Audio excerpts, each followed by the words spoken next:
New York City, Big Apple City, Dead City, Maggie and Negan, let's go.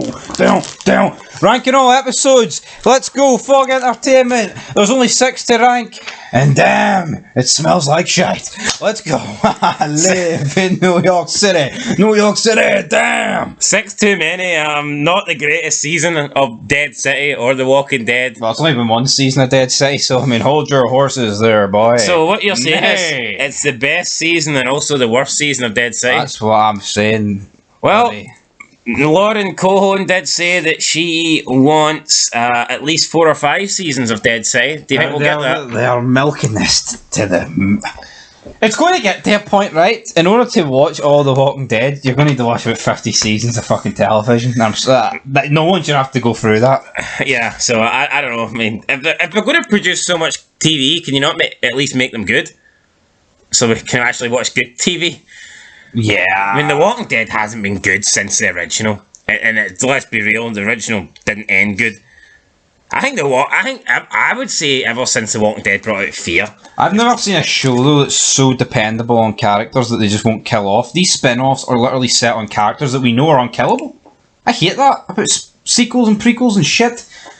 Like, realistically, you go into this and you're like, well, Negan and Maggie ain't going to die. And automatically, right, you're thinking, well, why should I care? Because anybody that gets introduced is grew up in an apocalypse that's happened for 20 years. Yeah, at this point, everyone should be ninja skills in the apocalypse. I just don't like seeing a spin-off 20 years down the line. Before anyone goes, oh, but you should care because they're going to get Glenn Jr. or Herschel Jr. back. He's a moody wee teenage prick. I actually wish the crew up fucking kill him. Yeah, we don't want him back. Anyway, we are going to go through the episodes here. There's 6 in total. And coming in 6th place, we're going to rank Doma Smo, which is creation for... no idea what it's creation for. No more. Maybe it's creation for shit finale, because that's exactly what this was. It was not a good finale. It wasn't a good episode. You know, take away the fact it was the finale. I thought it was the worst episode anyway. Yep, easily. Out of the 6, I thought it was the worst episode, but you factor in that it is the finale, and it's not very good at all. Basically, we see Pearlie, he takes Ginny home off the island. We then get Negan working out that Maggie's pretty much here to betray him. They have a little bit of a scuffle, and then Maggie takes home, she trades Herschel for Negan. Negan gets captured. We think that they want to kill Negan, but it turns out they want to work with Negan. They want Negan to be help them run this city, New York. I guess Negan's going to be a captain, so to speak, or something like this. What is this, The Sopranos? And then we get Maggie, who gets to leave with Herschel, takes him off the island, while Herschel complains the entire time. What I will say is, guys, there's a certain guy who abuses steroids, his arms, his body, they're all out of proportion. And all I'm going to say is this, there could be another Chris Benoit on the situation on the horizon, because this guy rated it 10 out of 10, and I'm talking about Trev Shan too. How is this a 10 out of 10 episode, man? I don't care if you're a fanboy of a TV show, wake up and smell the coffee. This episode was pish. Nothing happened, man. For a finale... Oh, holy, 10 out of 10? For that? Oh, come on. You finished there? You're going on a wee rant, you've no idea what you're going to say next. No, I don't. Holy, oh my god. You know, it's like... Trev's chair. Aye, bullshit. The roids went to my dome. Stop taking them. So yeah, number 6, that's coming in last for me, episode 6. Moving into number 5, we have episode 3. This one was called People Are a Resource.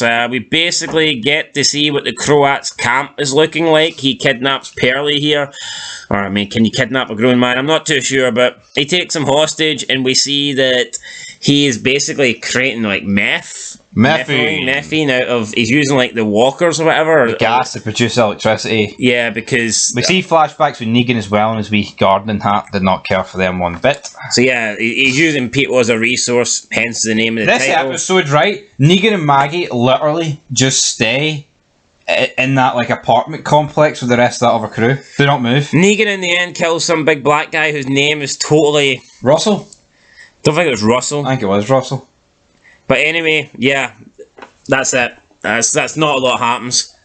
And Pearlie gets captured, and Negan and Maggie just wait for a plan. So to me, and then Negan kills the big guy. It was a wee bit, it was a wee bit of a poor episode, but I'll give it a 9.5 out of 10. Alright, Trev, calm it down. No, it wasn't good. It wasn't good. Walking Dead standards, buddy. Come on. Moving into episode 4, we've got episode number 4. This one was called Everybody Wins a Prize. We have Negan and Maggie and the whole group invade like the Croat Stadium type, and I think it's a stadium. They invade there, they're looking for him, but the Croats decide that he's already going to leave, and he's basically set it up as a trap. And a bunch of walkers come and basically kills everyone. We see Maggie and gets Guinea and not Tommaso, he's taken away, but the other chick, and they're inside this cage and they're trying to fight the walkers in a cage, and everyone dies essentially apart from Maggie, Tommaso, and Amia. So yeah, and Guinea obviously. The 4 of them survive. Negan chases after the Croat. He saves Percy's life. Pearly. But this essentially takes out the whole crew, the good guy crew, and then we get Negan who saves Pearly, but at the end of the episode Pearly doesn't care and he still points his gun at Negan and tries to take Negan home and put him on trial for the crimes that he's committed. So such a snake in the grass, Pearly. Yeah, Negan saved his life, but Pearly doesn't seem to care. We talked about Rick willing to forgive Merle and bring him in, open arms into the prison. How could Pearly honestly want to take him back? He saved him. He did save him. Hop along, Pearly, buddy. Up next, we have episode number 2. It's coming in 3rd place. It was called Who's There? Basically, this is when we see Negan and Maggie get introduced to the new group. First, they find like that scavenger woman. She teaches them how to like do zip lines across the buildings. We then find out that she's part of a larger crew, and then she suddenly gets taken out by someone who stabs her. Negan then holds this guy hostage, and when this guy's crew turns up, Negan gets a knife and he says, "You better bring your umbrellas, guys, because it's about to rain," and he slices his throat and then squeezes him against this barricade so that all his blood and guts just pour out. Very comedy here, very cringy, just wasn't that funny. And it was overdone. I mean, would you really get that much blood out of somebody? And they're all just standing there watching it happen. And they're all selling the blood like it's acidic rain, hydrochloric acid. You know, it's like rain and blood, rain and fucking limbs. That was probably the best thing that happened this episode. I don't know, it wasn't that good. No, it really wasn't, but at the end of the day, I mean, it's just... like... That's the problem. Like, you've got these characters in The Walking Dead, like I said, that they've got with these spin-offs. You know they're like unkillable, and they're trying to make them like these like big, massive like cult icons, aren't they? Like Negan doing this, it's like, why can't he just act like a fucking normal human? Yeah, not much happened with Pearly either. I mean, he just got captured this episode at the end by the Croat. Yeah, he got caught in a fucking net. He went to his brother's house, his mum and dad's house, and he found a picture of the brother. What'd they do, Pearly? Pearly's a bit of a loser at this point, isn't he?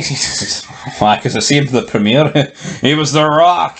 Pearly, The Rock Johnson. No, come on. He did look a bit more badass in the premiere. With his wee hat? Aye. Maybe a wee bit. Anyway, coming in number 2, we have episode number 5. This one was called Stories We Tell Ourselves.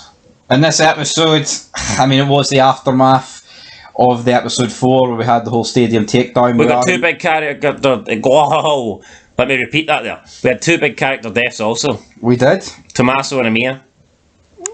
No, they were alright. We had a bit more bonding between Negan and Pearly. Again, no, it's just like Negan tries to escape, and he tries to escape him, and then he's just sitting there booting down a door, and Pearly catches him. It's like, what? And then Pearly's injured, and Negan's like, "Oh, you know, I'll stay. I can't leave you behind to die. I'll stay with you, but you gotta stop pulling that shit. You gotta let me go." We also had Tommaso explain that he was the one that kind of betrayed the group. Amia didn't forgive him, and then they both died being upset with each other. So we had that. We had Maggie coming across the King Walker, which was like 4 walkers mutated into one, which looked like a pretty cool boss, but Maggie killed it herself pretty easily. Despite being stuck. Yeah, so I mean that took a wee point off it for me. And then that was pretty much it. At the end, Guinea sets off. We did get the flashback at the end when the Croat is capturing Herschel, and you're led to believe that Maggie is going to need to bring Negan to get Herschel back, because that's who the Croat wants. So straight away this kind of confirms that, yeah, Negan's about to get double crossed, and that Maggie is simply using Negan to trade back for Herschel. I mean, it was better than the previous 4, but it wasn't great. Like, No, it wasn't great. But like moving into episode 1, the premiere. I think with a premiere, like across any series, it's the episode that gets the most time, the most attention to detail. And I feel like if you get the premiere wrong, it doesn't set the season up well. And I think like this episode in comparison to like the original Walking Dead when it was good, I think this episode does hold up. But it wasn't by any means great. It was a decent start.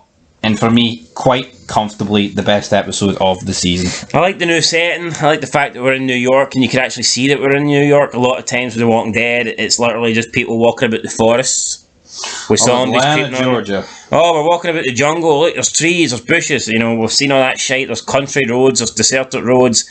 We've seen that. What we got here though was actually we got to see New York, got to see some landmarks as well, which was pretty cool.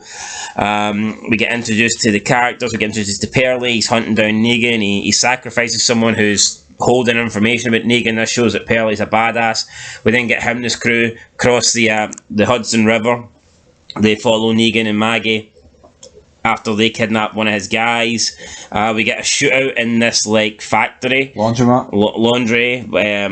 Laundromat. Laundromat, yep. Laundry. Laundrette. Laundry.